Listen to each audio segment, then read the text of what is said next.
जय श्री राम भक्तों, जय श्री बालाजी, जय माता रानी। कैसे हो आप सब? आशा करते हैं कि आप सब जो हैं सुरक्षित हैं, स्वस्थ हैं और बाबा की और माता रानी की असीम कृपा आपके परिवार पर बनी हुई है, ऐसी कामना दिल से करते हैं। तो जैसा कि आप सबको पता है कि नवरात्रि का पावन पर्व जो है स्टार्ट हो रहा है, हो चुका है। माता का जो है आज दूसरा नवरात्रा है, तो मैंने सोचा क्यों ना आज आपके लिए ये वीडियो बना दी जाए, जिसमें आप जानेंगे कि अगर आप भी अपने कुल देवी देवताओं के बारे में नहीं जानते हैं या कुल देवी देवताओं की कृपा अपने घर में चाहते हैं, तो नवरात्रि के जो ये पावन पर्व होते हैं ना, इन दिनों में आप जान सकते हो कि आप अपने कुल देवी और देवताओं की कृपा कैसे प्राप्त कर सकते हैं। तो बहुत सारी जानकारी आपको इस वीडियो में मिलने वाली है, अंत तक बने रहें। अगर वीडियो अच्छी लगती है तो लाइक करें, शेयर करें, कमेंट करें और अगर आप हमारे चैनल पे पहली बार देख रहे हैं तो चैनल को ज़रूर सब्सक्राइब करें, साथ में बेल आइकन है उसको प्रेस करें ताकि आने वाली हर एक वीडियो की नोटिफिकेशन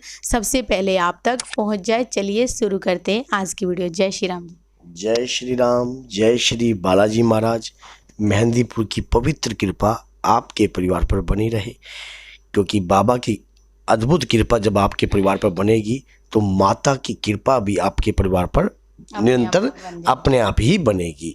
क्योंकि अगर हम अगर कुल देवी जो है वो क्या है, मैंने पीछे भी एक वीडियो बनाई थी कि हमारे अगर कुल देवी नाराज होती हैं तो क्या क्या कार्य होते हैं। तो अब जो मैं वीडियो बना रहा हूँ कि हमने अपने कुल देवी देवताओं को किस प्रकार से प्रसन्न करना है नवरात्रों के अंदर। अब बहुत से लोगों को अगर नहीं पता कि कुल देवी है कौन, अगर हमारे खानदान में कोई देवी पूजी जाती थी तो हमें नहीं पता, तो हम अब कैसे जानें और कैसे उनकी पूजन कर सकते हैं। तो आइए इस वीडियो के साथ आपको आज आपके हर प्रश्न का उत्तर मिल जाएगा। आपको ये भी पता लग जाएगा कि आपको कुल देवी अगर नहीं है तो किसको कुल देवी को धारण करना है और उन्हें कैसे मनाना है और उन्हें कैसे रिझाना है।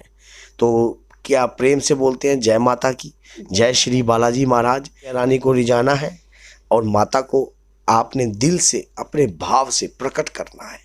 देखिए, जिसके घर के अंदर माता की ज्योति जलती है, माता की कृपा उसके घर में अपरंपार है। बहुत से लोगों ने नवरात्रि में अखंड ज्योत को भी प्रारंभ कर रखा होगा।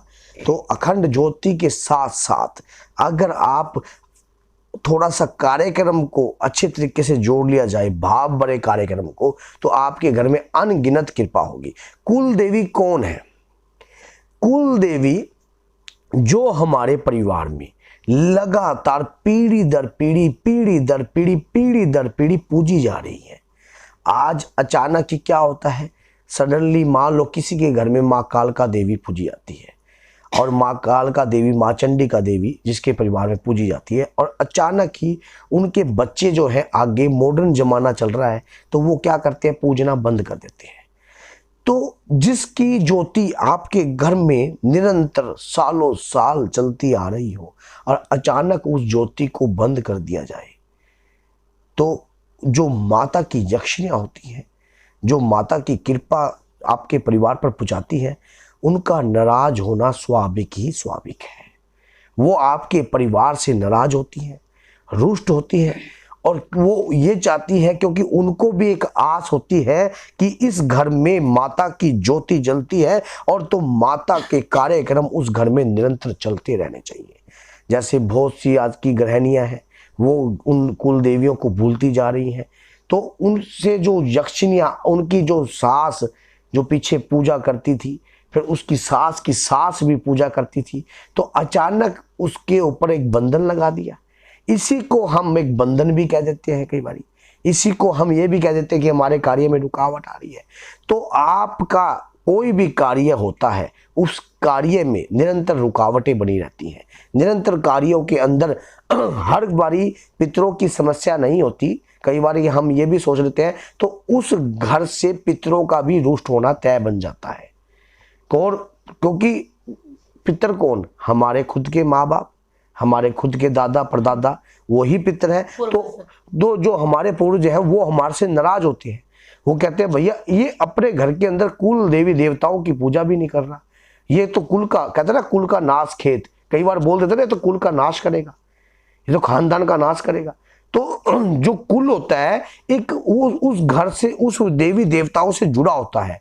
तो उस देवी देवताओं की शक्तियां हमारे घर के अंदर निरंतर जागृत अवस्था में रहती हैं।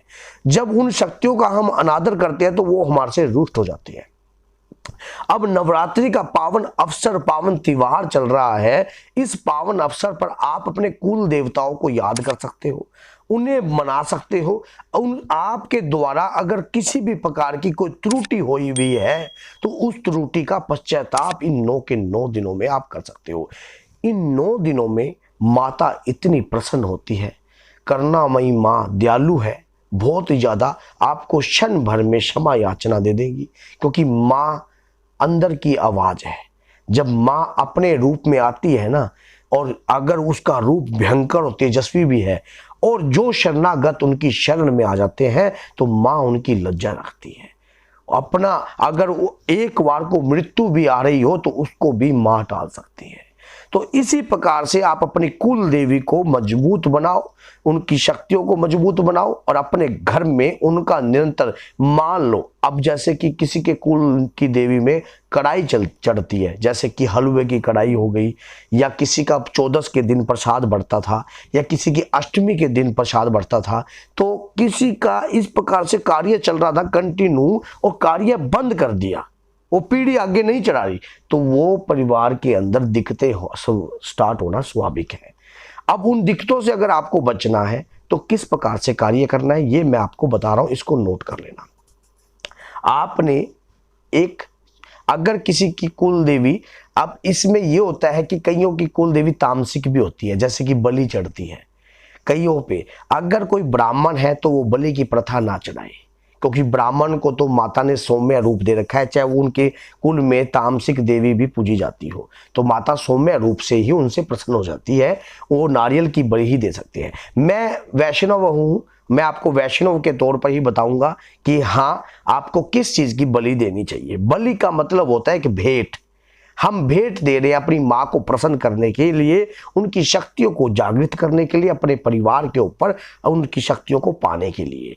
तो किस प्रकार की आपने भेंट देनी है, एक नारियल लेना है आपने, माता का जटा वाला, पानी वाला, और उसमें आपने लाल रंग की चुनरियां, क्योंकि जो 9 की 9 देवी हैं वो जो हैं वो वैष्णव है, और उन वैष्णव देवी के माध्यम से हम सात्विक तरीके से आपको कार्य बता रहे हैं। आपने और 10 रुपए की दरखास्त लेनी है, और एक कलावा आपने नारियल के ऊपर से वार देना है, लपेट देना है।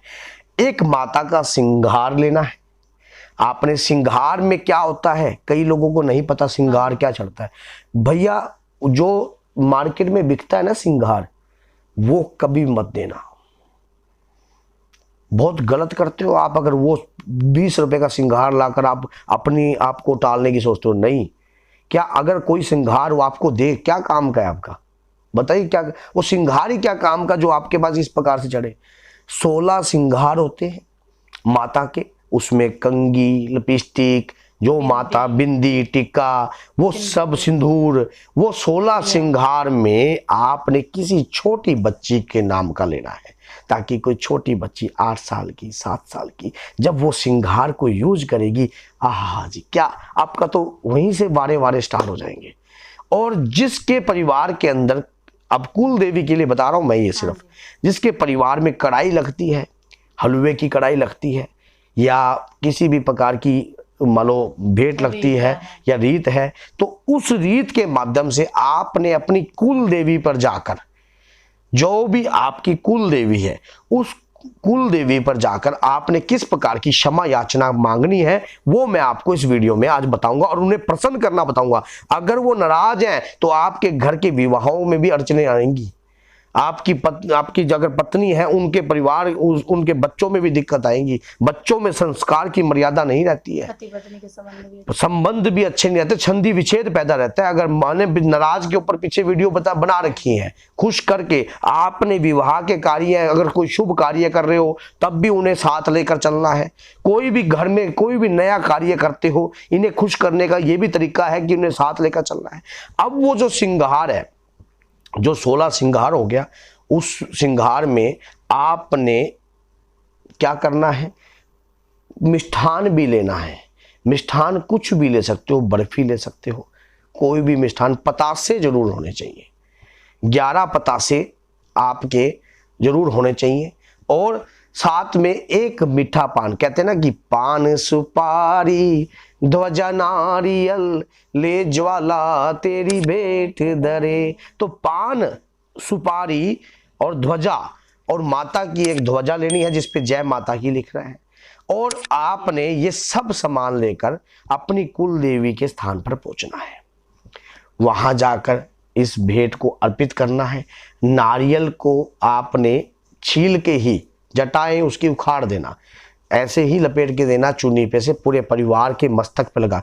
याद रखना, परिवार के सभी सदस्यों को जाना पड़ता है। ये सोचा ना भाई तू चला जा, एक भाई चला जाए दूसरा चला, भैया एक के पेट भरने से थोड़ा ना सभी का पेट भर जाएगा, गलत बात। आप देवी शक्ति को मनाने जा रहे हो, सभी चलो, परिवार के सभी सदस्यों को माँ के कुल देवी की स्थान पर जाइए। वहां जाकर आपने पूजा याचना कीजिए, माता का आह्वान करना है कि हे जगत जननी माँ, हे करुणामयी माँ, मैं आपकी शरण में आया हूँ।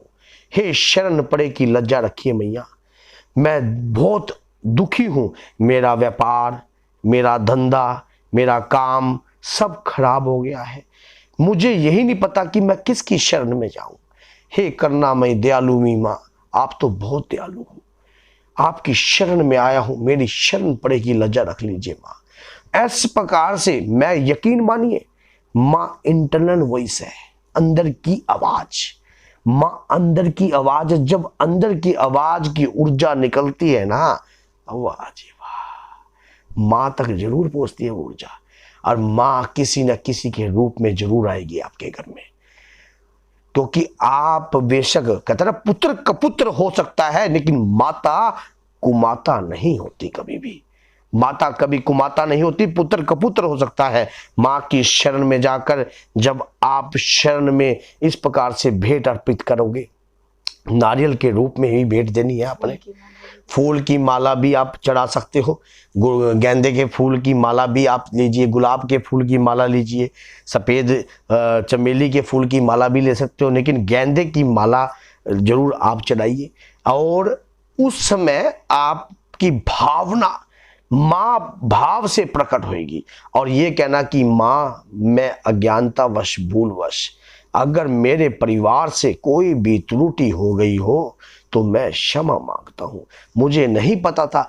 अब जिसकी कुल देवी नहीं है, जिसको पता ही नहीं है, क्योंकि ये बात रह जाएगी, ये तो मैंने बता दिया किस प्रकार से माँ को प्रसन्न करना है, और जिसकी कुल देवी नहीं है वो किस प्रकार से कार्य करे, तो उनके बारे में भी मैं आपको बता रहा हूं।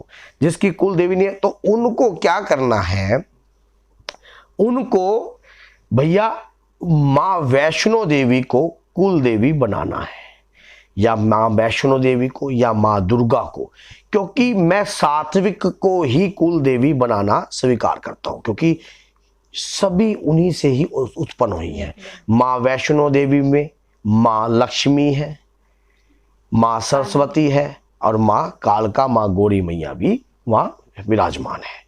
तो माँ वैष्णो देवी के अंदर आप अपनी कुल देवी धारण कर सकते हो, और कुल देवता के रूप में मैं श्री बालाजी महाराज को आपको कहता हूं कि अगर आपका कुल देवता अगर आपको नहीं पता, तो बालाजी से बड़ा कोई कुल देवता हो नहीं सकता, क्योंकि वो जो जैसी माँ है ना वैसे ही पिता है, वो भी बहुत दयालु है, वो भी किसी को टॉर्चर नहीं करते। क्योंकि आने वाली पीढ़ी जो जिस प्रकार से है, तो सात्विक देवी देवता का मैं आपको बता रहा हूं, वैष्णो के दिन चल रहे हैं तो मैं सात्विक तरीके से आपको ये कार्य बता रहा हूं। इस प्रकार से अगर आपको नहीं पता आपकी कुल देवी कौन है, कुल देवता कौन है, तो इस प्रकार से आप अपनी कुल देवी और देवता धारण कीजिए, और इस प्रकार से उन्हें प्रसन्न कीजिए, और यकीन मानिए माता रानी किसी न किसी के रूप में आपके घर में जरूर आएगी, और आपके सभी दुख और कष्टों को दूर करेगी। तो सभी प्रेम से बोलिए जय माता की जय, जगदम्बिके माँ भवानी मैया की जय। और श्री बालाजी महाराज आगे चलते हैं आपके, और भैरव बाबा पीछे चलते हैं, आपके समस्त कष्टों को दूर करते हैं। और कोई भी तीर्थ पे जाओ, देखिए 52 शक्ति पीठों पे जाते हो अगर आप, तो 52 ही भैरव है, किसी भी शक्तिपीठ पे जाओ तो बगैर भैरव के दर्शन करे बगैर मत आना। ये बात, हाँ, लोग जाते हैं तो बगैर भैरव के दर्शन के बगैर आपने आना नहीं है। वहां जो जिस भी देवी पे जो भी रीत के हिसाब से, भैरव के दर्शन के हिसाब से उन पे जो चीज चढ़ रही है वो चीज चढ़ाइए। तो भैया जय श्री राम, जय श्री राम।